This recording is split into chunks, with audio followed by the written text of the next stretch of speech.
تو یعنی ایک سال تک اگلا مالی سال بھی جو ہوگا اور جو کل آپ بجٹ پیش کرنے جا رہے ہیں اور آپ کے اپنے اتحادی پیپلز پارٹی سلیم مانڈی والا صاحب کہہ رہے ہیں کہ اس سے کل کے بجٹ سے عوام کوئی اچھے کی امید نہ رکھیں، یہی ہونے جا رہا ہے اگلے ایک سال تک مشکلات ہیں؟ دیکھیے بات یہ ہے کہ بجٹ کے جو اعداد و شمار ہوتے ہیں یا جو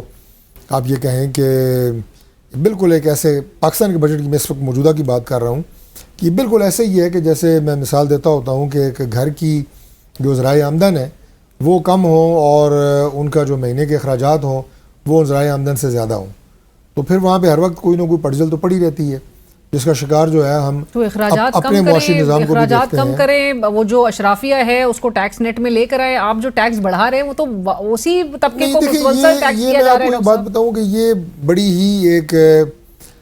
غلط آپ یہ کہیں کہ ٹرینڈ ہے اس بات کو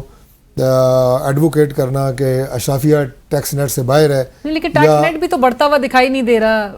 نہیں، کافی زیادہ اس میں امپرومنٹ آئی ہے اور مزید آئے گی، اور ہم جو ایف بی آر کے اندر جو لکونے موجود تھے وہاں پہ جو لیکیجز تھیں، میں بالکل کھل کے یہ بات کہوں گا ان کو ہم جو ہے ان تمام ٹیپس کو بند کر رہے ہیں۔ پرائم منسٹر نے بڑی واضح ڈائریکشن دی ہوئی ہیں کہ ایف بی آر کو جو ہے وہ جتنی اس میں ہیومن انٹرونشن ہے وہ کم کی جائے اور زیادہ سے زیادہ جو ہے وہ آپ کا آن لائن ٹرانزیکشنز ہوں، آن لائن آپ اس کو وہ کر سکیں، پرسو کر سکیں، اپنی چیزوں کو خود دے سکیں۔